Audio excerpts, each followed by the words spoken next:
Hello everyone, Justice Studies 100. This is the review for midterm number 2. We had a bit of a snafu this afternoon with Zoom and that video didn't save to the network, so I'm going to redo this video for you right now and the lecture for the midterm number 2 review. And then I'll post this to YouTube so you can watch it later. Moving forward, I think we have it worked out with IT where the actual lecture from Zoom will just upload for me to YouTube. So hopefully this is a one-off, but we'll get right into it here. So this is for midterm number 2.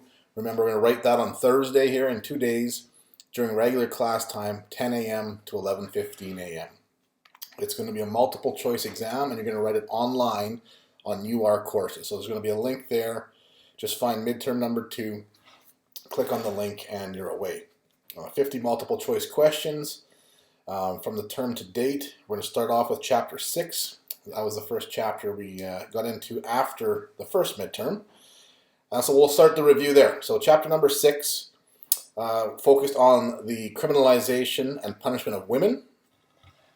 And recall from the class that between 2000 and 2015, the incarceration rate of women increased at a much higher rate than did male offenders. Roughly 50% increase for female offenders and only an 18% increase for male offenders.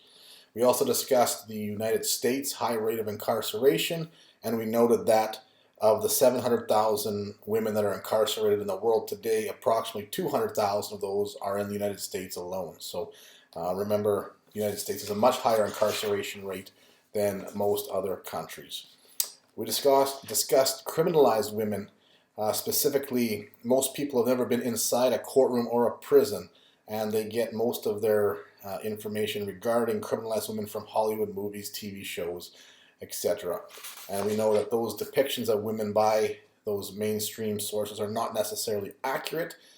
Based on the statistics, in reality, incarcerated women are more likely to be young, indigenous or black, living in poverty, single mothers, have little education, and are alcohol or drug dependent. Then we moved along talking about women and the law, and we'll get into this a little bit more when we get to the chapter on law. But remember, in Canada, if someone is charged with a criminal offense, that criminal offense is either an indictable offense or a summary conviction offense. The indictable offense, remember, is the more serious of the crimes in the criminal code. Those examples would include murder, armed robbery, kidnapping, and so on. Those are very serious criminal offenses. On the other end of the spectrum is the summary conviction offenses, which are the less serious. Less serious offenses would include causing a disturbance, trespass by night, etc. Those are straight summary offenses. And remember, in the middle, and probably encompassing the majority of offenses, are dual offenses. Sometimes dual offenses are known as hybrid offenses. Same thing. Dual offenses are either indictable or summary. In fact, they're both. So what happens is the Crown prosecutor elects or decides how he or she is going to proceed with the charge in court. So the Crown prosecutor elects to either proceed by way of indictment or summarily in the case of dual offenses. So you have indictable offenses on the upper end, summary conviction offenses on the lower end, and then the dual offenses are both, and the Crown decides how he or she is going to proceed in court. Remember, we discussed charged persons after they are arrested and charged are either released with a court date or they are remanded into custody pre-trial. Remember, remanded people have not been convicted of anything. They are simply being held in custody awaiting their trial. We discussed a couple of definitions. Importantly, legal innocence. And so that is when an individual is not proven guilty beyond a reasonable doubt with regards to both the mens rea and the actus reus. And those are two terms we'll discuss in more depth in the law chapter. But remember, the mens rea is simply the criminal intent, the guilty mind, knowing right from wrong. So the mens rea is the intent, and the actus reus is the actual act. Remember, the word act is right in the term actus reus, so that one's easy to remember. And so when you don't have both of those elements present, the person may not be criminally responsible. Just because somebody commits the act that is a crime, if they do not possess the mens rea, the intent, the knowledge that what they're doing is right or wrong, maybe they have a diminished cognitive ability that does not allow them to form the criminal intent, for example, that person would be perhaps not guilty of a criminal offense, because you must have both the mens rea and the actus reus. You can't have just one or the other. And of course, these slides are all posted to UR courses, so make sure you follow along on there. We discussed a brief history of human rights evolution in Canada. Specifically, the most important document we discussed was the Magna Carta, which came into effect in 1215, so a long time ago. And that really links Canada to Britain by common law. So that was an important one. We discussed a number of other human rights bills: English Bill of Rights, the Canadian Constitution Act, Universal Declaration of Human Rights in 1948. We'll discuss that more down the road. Obviously very important, the Constitution Act of 1982, and part of the Constitution Act is the Canadian Charter of Rights and Freedoms, which we'll get into in much more depth. Off that slide, really just know the Magna Carta is really the foundation of all human rights legislation. Directly translated, Magna Carta translates to the Great Charter. Continuing on, we discussed human rights, and the definition of human rights specifically are rights you have simply because you are human. So if you're asked to what the definition is, that's what the answer would be. The rights you have simply because you are human is the definition of human rights. Everyone is entitled to these rights regardless of race, religion, age, culture, handicap, political membership. They can't be taken away no matter what the case. So these are all rights that every human being is entitled to. There are a number of general principles of human rights that we discussed. One is the rights are universal. All people have them regardless of where they live. It doesn't matter. They are inalienable. They cannot be taken away except in specific situations and through due process. So recall, we can imprison people, but we can't just put them in jail. There has to be due process. They have to be charged. They have to go through a trial. A judge has to determine a period of incarceration is required. So due process must occur to take away that right. Another general principle is they're interdependent and indivisible. Fourth one is equal and non-discriminatory. Everyone is born free and equal in dignity. Remember that word dignity. We'll discuss that further in another slide here. That's an important concept for this information, these chapters. And lastly, with human rights come certain rights and obligations, and those rights and obligations exist at both the individual and the state level. Move along here to the United Nations system, and again we'll get into this in more depth. This slide is kind of an overview of the entire United Nations system. The salient points on this slide are just on the left hand side, and those are the principal organs of the United Nations. Sometimes they're called the bodies of the United Nations. So the General Assembly, the Security Council, Economic and Social Council, Secretariat, and the International Court of Justice. So just understand, don't get too into that slide. Just be familiar with which are the principal organs of the United Nations. The United Declaration of Human Rights, which impacts relationships between nation states and its citizens. Remember, there's three models we looked at in class. The first was statist, and that just states that human rights is a matter to be dealt with in each sovereign nation. Each sovereign nation deals with human rights on its own without outside influence. That is the statist model. The second one is cosmopolitan. Citizens are members of a single global political community. And the next slide actually has a map of what that would look like. That's cosmopolitan. And then the third one is the internationalist model, and scholars believe this is our current reality. And simply, the internationalist model is a blend of statist and cosmopolitan models. And again, that next slide is just a map of what a cosmopolitan worldview would look like. Continuing on into international human rights tools, we discussed treaties and custom. Remember, treaties are non-binding, essentially promises that states sign on to and essentially just promise to follow the rules of the treaty. And regarding customs, the two key words there, uniform and general. Essentially, all customs must have a uniform and general elements to them. I think that was the main point on that.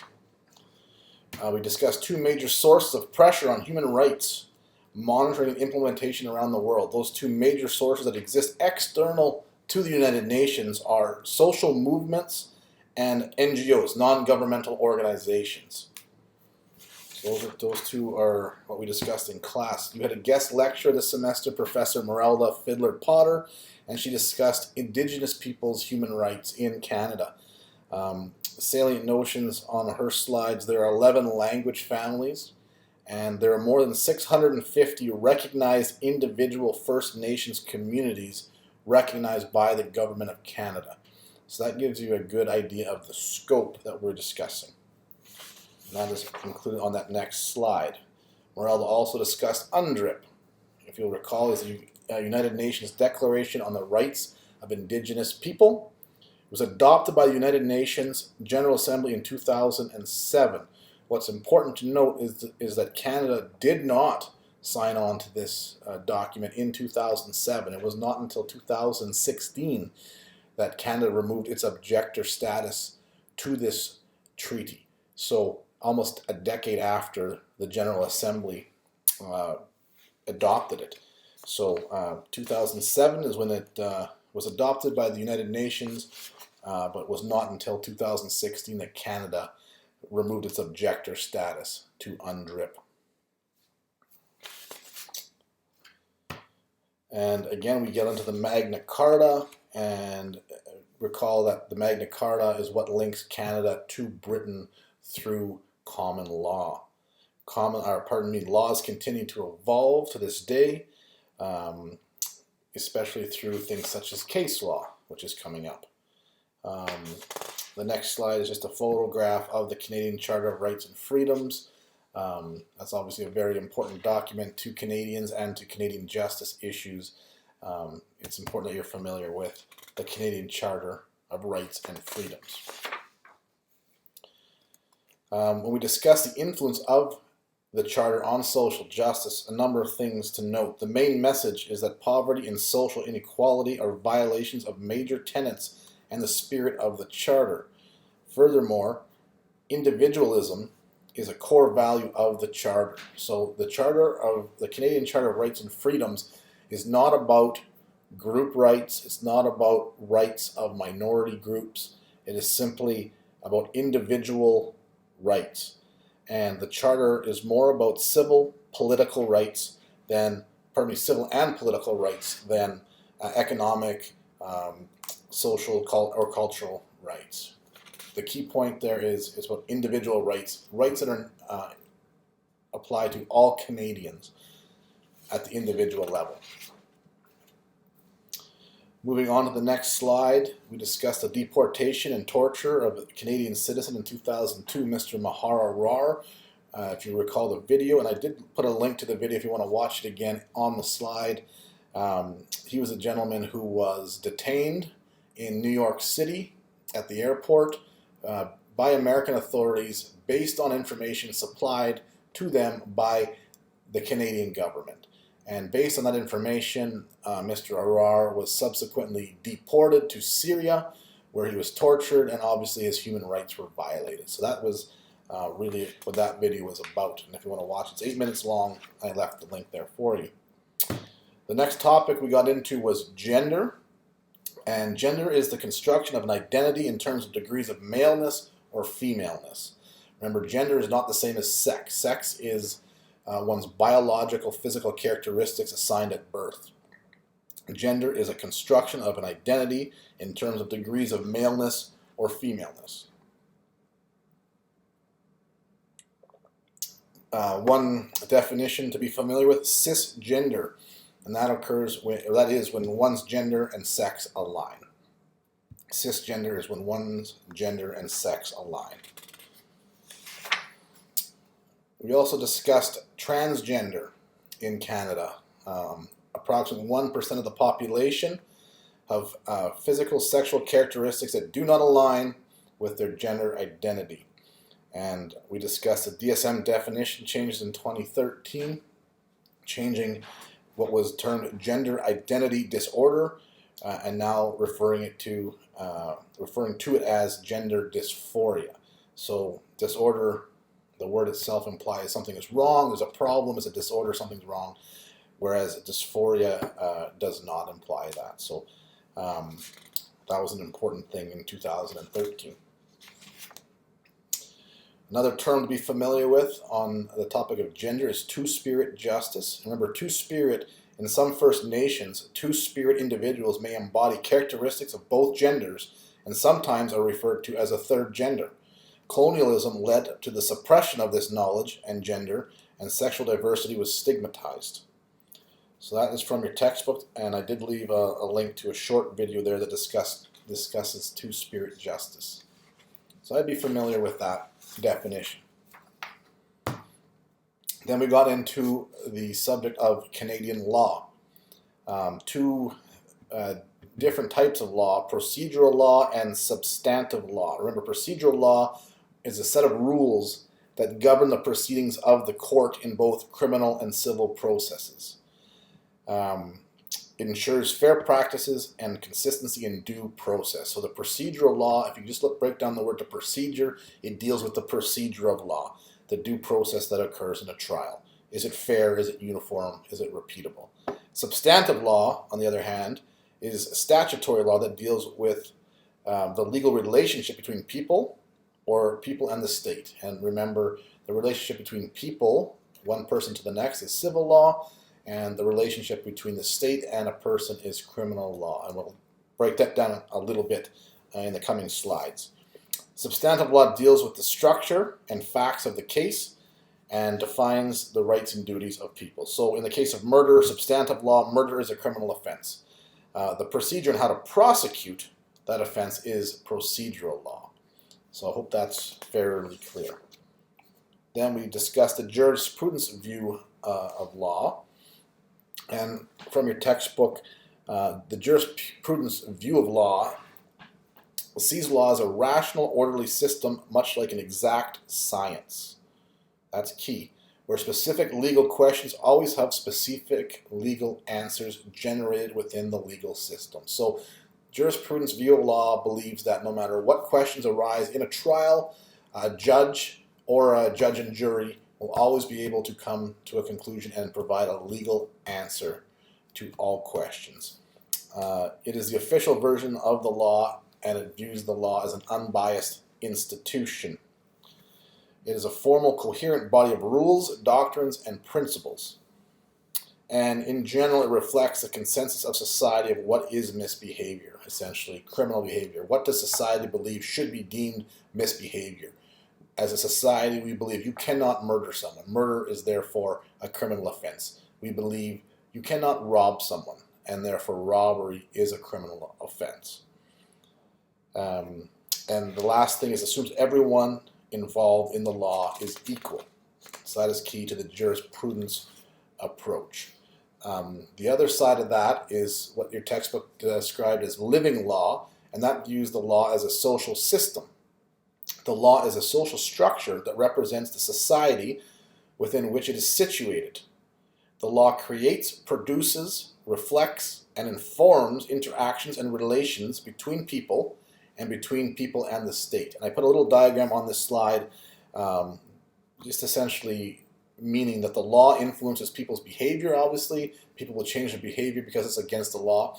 But the opposite is also true, in that people's behavior over time can change and does change the law. And the example we gave in class was that of divorce laws. So you can now get legally divorced after being separated for 1 year. 50 years ago, it was not as easy to get a divorce as it is today. Generally speaking, divorce has become more accepted in today's society, and as such, the laws regarding divorce have changed. So that's one example of how people's behavior actually influenced the law and changed it to what we see today.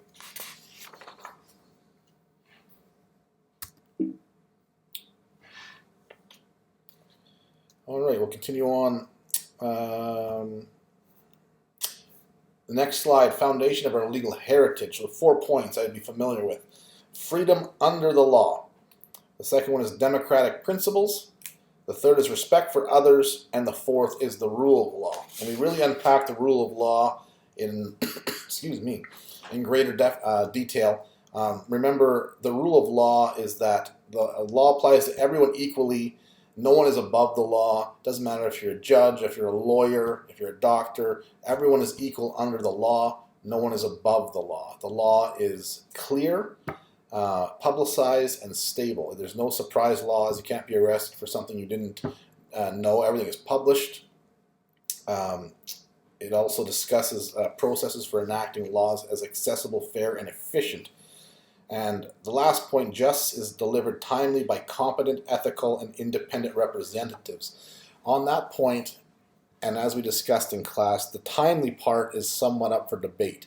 We know one problem with relying on the criminal justice system or the legal system for what we're going to call justice can be problematic for some folks, as it can take years for a case to play out through court, from a preliminary hearing to a trial. And what comes along with a long process like that? Money. So justice can be very expensive and not timely. So relying on the legal system to get justice is sometimes out of some people's reach. So just something to be aware of. But the rule of law, the bullet points is everyone is equal under the law. The law applies to everyone equally. So just understand what the rule of law is for the midterm.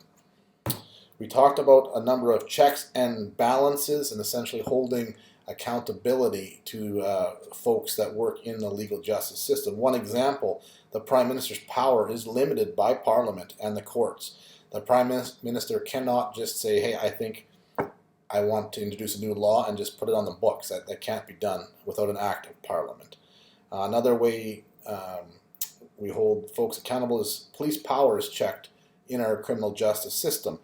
For example, all persons who are arrested must be put before either a judge or a justice within 24 hours. And then the judge or justice will determine whether or not they should be held further or released at that time. In Canada, you cannot be arrested and held for 2, 3, 4 days and not be put before a justice or a judge. That has to occur within 24 hours of being arrested. So that is one way police power is checked in checks and balances in our justice system. The next slide is a structure of the court system in Canada. And you don't wrap yourself up too much with all the different courts in the land. There's lots of them. The bullet points of this slide should be the Supreme Court of Canada is the top court in Canada. It's the highest court. It has the final judicial authority on the entire body of Canadian law. There is no appeal court after the Supreme Court. What the justices decide in the Supreme Court of Canada is final. Whereas if you look at something like the Provincial Court of Saskatchewan, if someone's convicted of a crime in the Provincial Court of Saskatchewan, their lawyer or they can appeal to the appeal court, and it will be re-examined by other judges. A few other things to be aware of is different courts handle different aspects of the law. Generally, all first appearances go to provincial court. A court like the Queen's Bench, Court of Queen's Bench, will handle the more serious criminal offenses in Canada, like your murders and those sorts of trials. It also handles family matters such as child custody issues and divorce. So just different courts handle different things. Child custody and divorce are not handled in provincial court. So different courts handle different things. But just remember, at the top of the echelon of courts in Canada, the Supreme Court of Canada is the highest court. The next slide is a short 4-minute video on land rights and a land dispute in British Columbia. I would maybe just take 4 minutes and watch that video and just be familiar of what went on with that land dispute regarding the Government of Canada and the First Nation in British Columbia.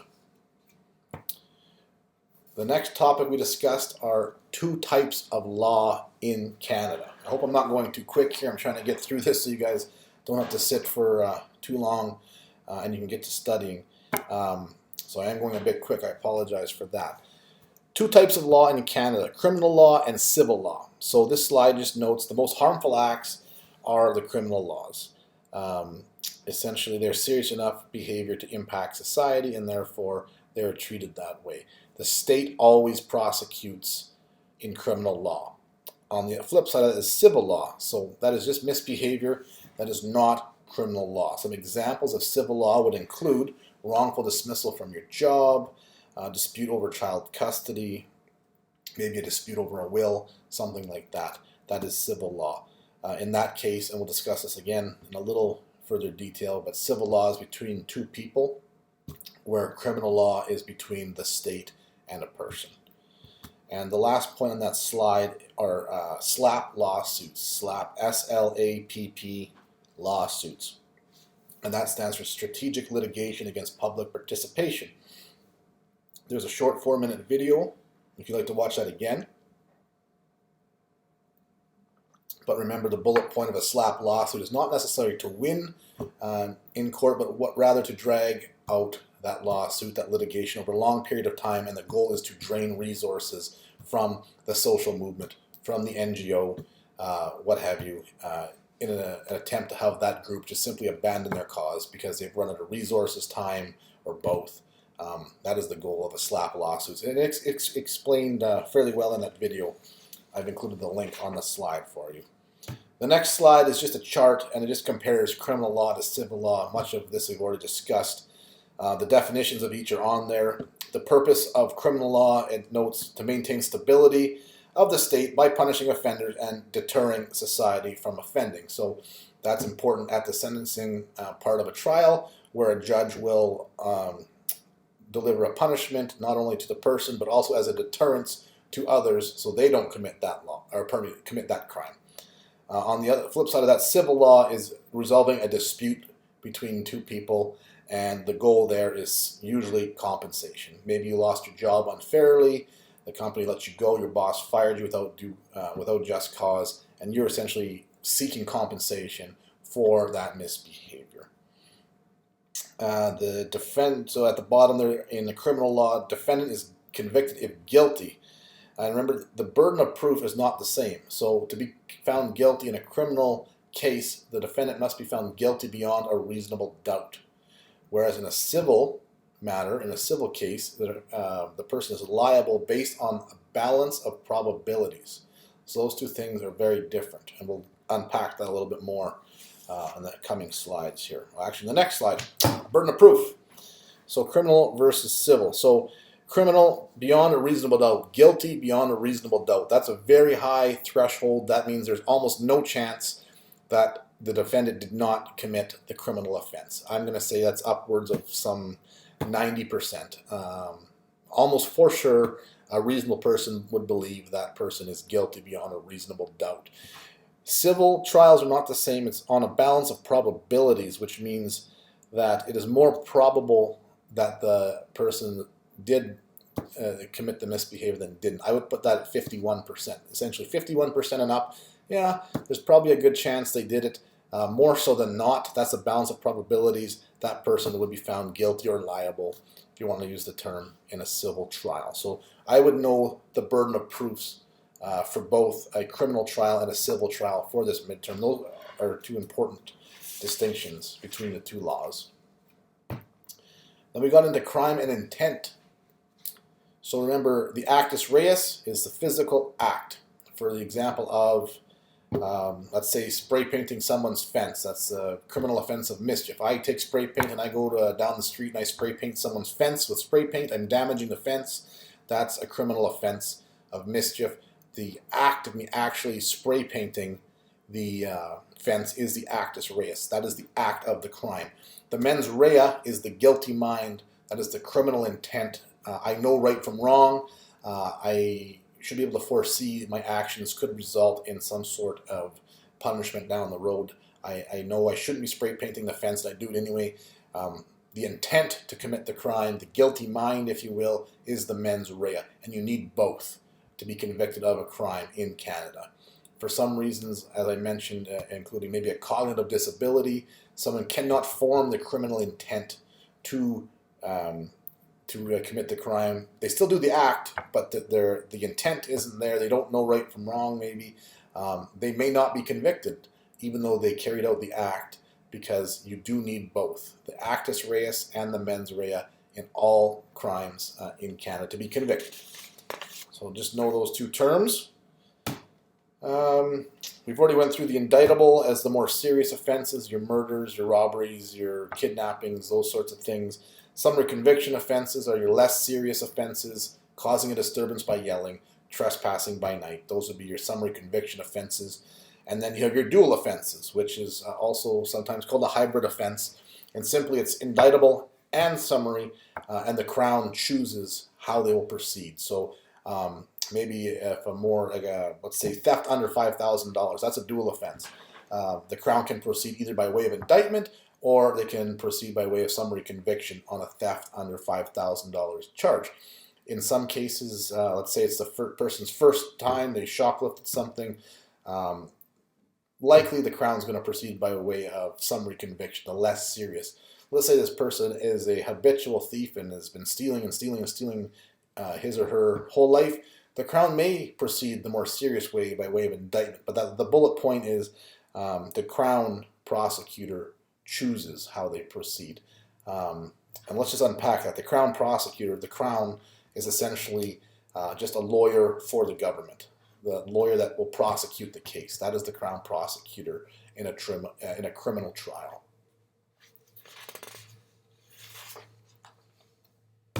All right, moving right along to sources of law. And in Canada, there are three different sources of law, where laws come from. And those three are constitutional law, statute law, and common law. And we'll unpack those a little bit. So first up, constitutional law defines powers and limits of different levels and branches of government. The Constitution includes a Charter of Rights and Freedoms, existing rights of Aboriginal peoples, the principle of equalization, and also discusses some powers of provinces and territories over resources. Essentially, that's the constitutional law of Canada, in which the Charter of Rights and Freedoms is included. So that is one source of law, constitutional law. The second source is statute law, and simply put, statute law refers to legislative enactments written and passed by elected representatives.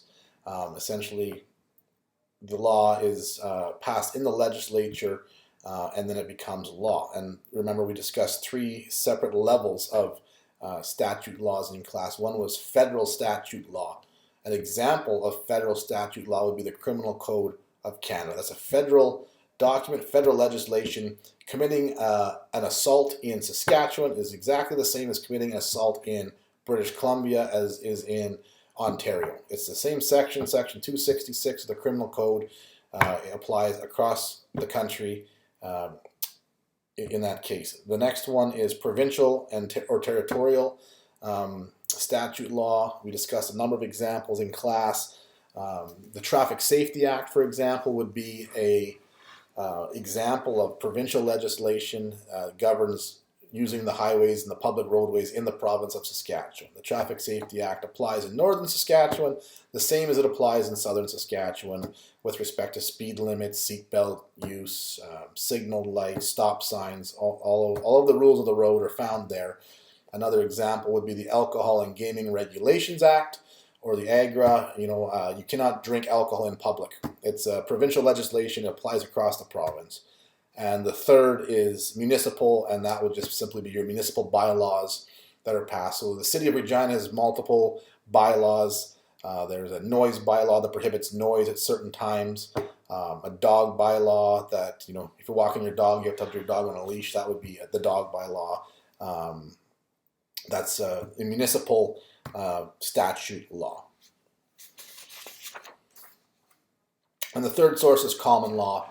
And another word for common law is case law, and simply that's based on precedent. So if a case goes to trial and a judge examines that case and sees there's previous cases of very similar circumstances, the judge will look at the case law from the previous cases that came before of similar circumstance and attempt to apply a similar procedures and not necessarily procedures, but apply similar principles and perhaps punishment based on precedents from previous cases. And it's always changing. Case law is always evolving. New case law comes out. Something that's maybe ruled to be unconstitutional where what hadn't been in the past. Different. It's always evolving. That is not static.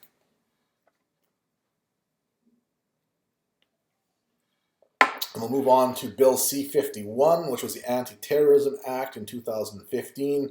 I showed you 3 short videos in class. I've included the links on these slides. And what I really want you to take away from that is just understand what it was, specifically that the legislation, the intent was to allow police to search your cell phone, your computers, without a search warrant. And that caused a substantial amount of public uproar. Individual liberties were being infringed upon, so it made a lot of people upset. That was the bullet point of Bill C-51. I did link the 3 videos there if you want to watch them again, but just understand what Bill C-51 was, and that was from 2015.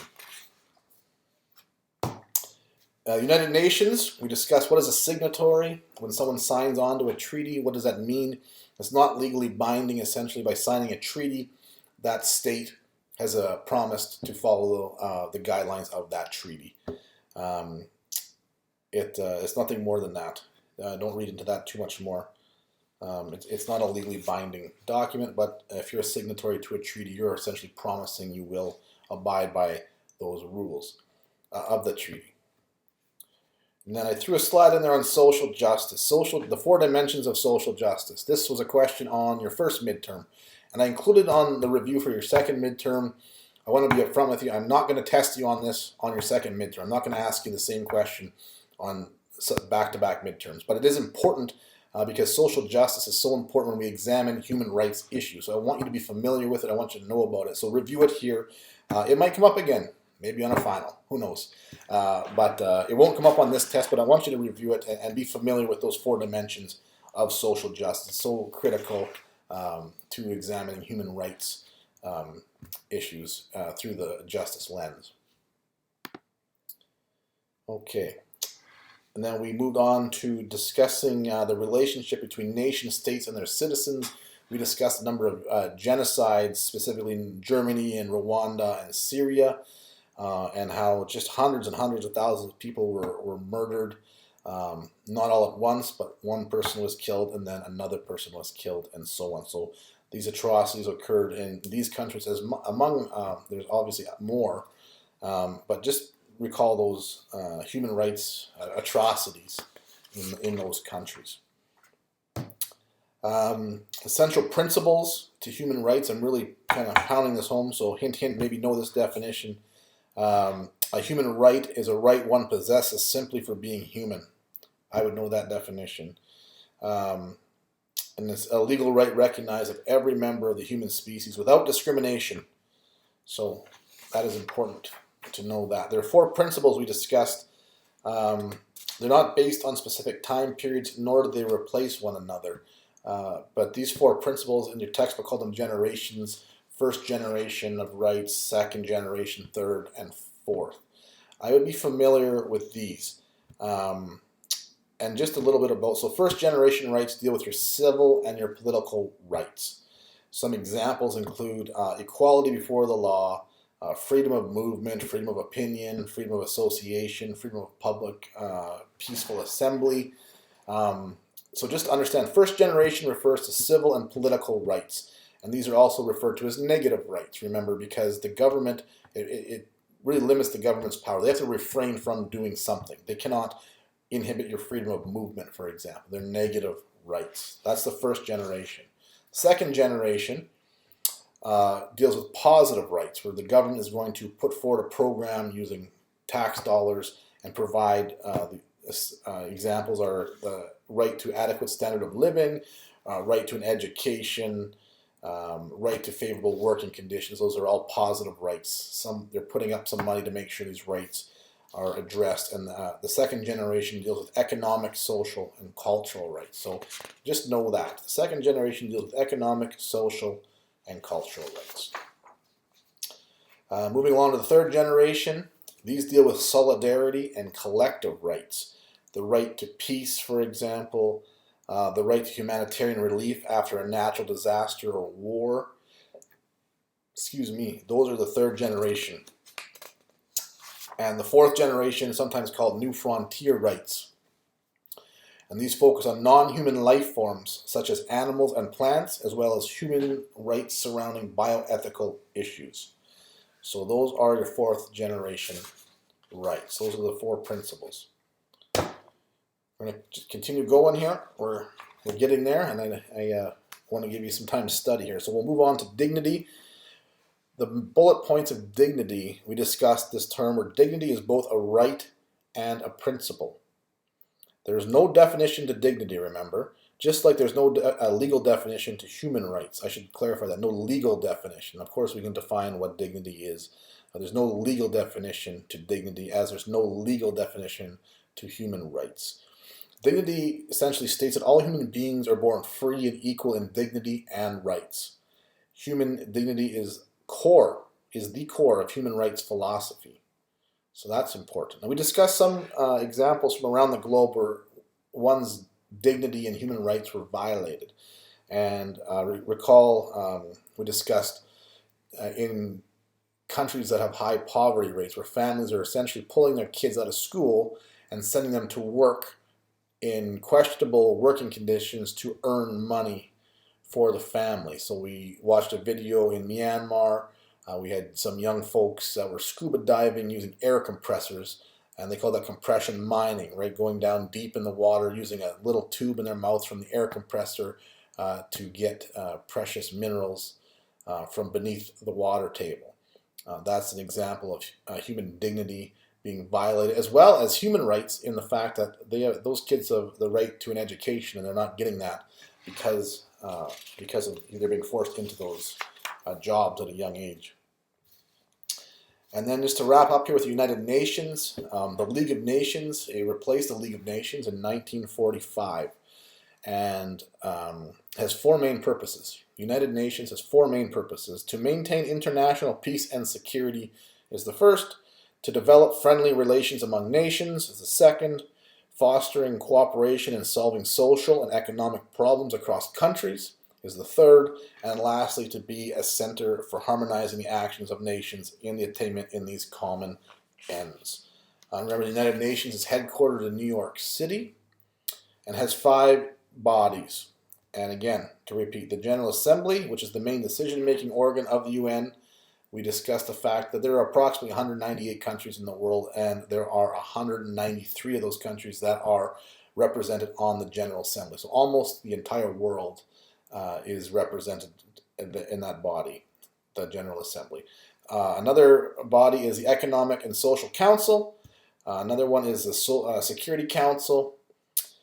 We discussed the Security Council in a little bit more detail, noting there are 10 non-permanent members and 5 member states that are permanent. And those 5 member states are France, China, former Soviet Union, USA, and United Kingdom. Those are the 5 permanent members, and they, remember, do have veto power. And the last body there was the UN Secretariat, which is the Chief Administrative Officer of the United Nations. Okay. And then we got into some mechanisms for the promotion of human rights. We discussed treaties again. An example of a treaty is the Convention Against Torture, where everyone, again, who signed the treaty against torture promised not to torture their own citizens. Remember, the United Nations uses public shaming as a mechanism to try and enforce human rights around the world. We got into discussing the responsibility to protect. And that, of course, is military intervention for the purpose of protecting fundamental human rights. That is invoked by the Security Council in the United Nations. It protects against such things as genocide. And we discussed just war theory.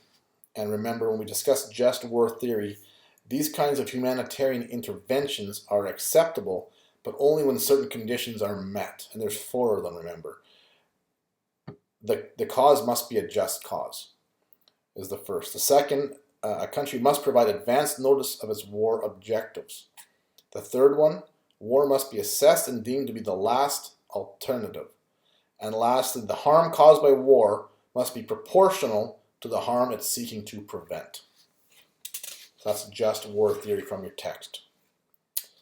And then the United Nations promoting human rights. We talked about a top-down approach and a bottom-up approach. Remember, the top-down just refers to the United Nations making policies and pushing them down.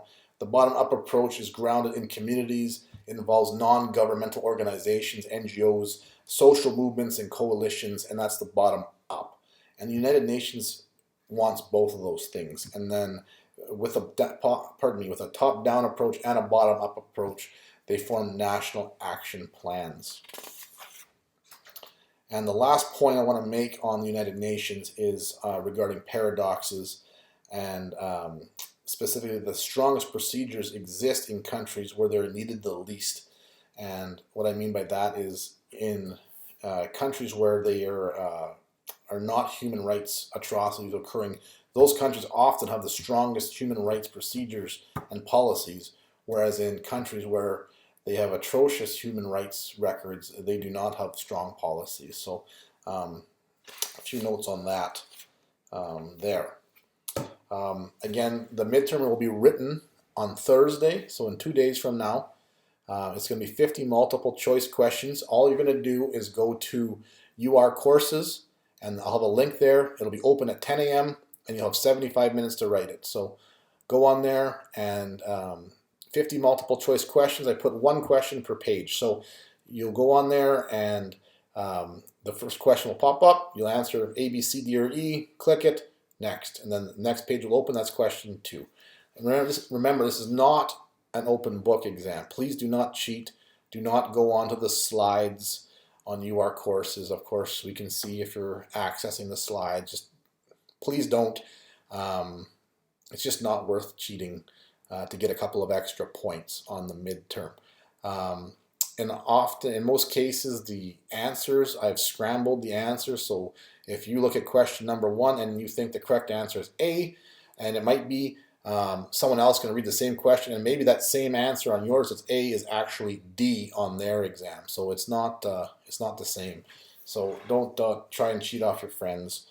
Don't use your notes. I will be available. I'll be logged into Zoom during the exam. So if you have any questions, we can do it that way via video, or you can also, there's a chat function on Zoom. I included the link for Zoom in the news forum on UR Courses. Please use that. I'll also be checking UR Courses email throughout the whole exam.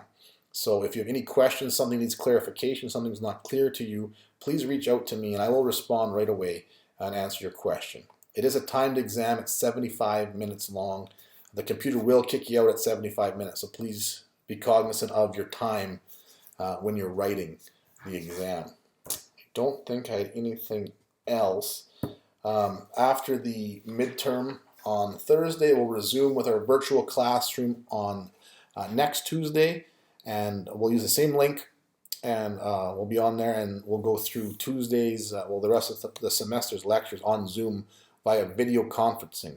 If you need to get a hold of me for any reason, please email me, and we can set up one-on-one video conferencing if you need extra help. If you need me to explain something better to you, please reach out. I will explain it in a different way. I'll try and explain it better to you in a one-on-one video if you need that. I'm also available via email. So if you need to send me an email, you know, something isn't clear, I don't understand this term, reach out to me and I'll try and clarify that for you. I don't want anyone to go into the exam with questions. There should be no questions. If something's not clear to you, there's a chance it's not clear to someone else. So just reach out and I'll do my best to explain it in a different way. Good luck with your studying, and we'll see you back on UR Courses for the exam on Thursday morning at 10 a.m. And again, I'll be on Zoom and UR Course email if you need anything that day. Good luck, and we'll talk to you in a couple of days. Thank you.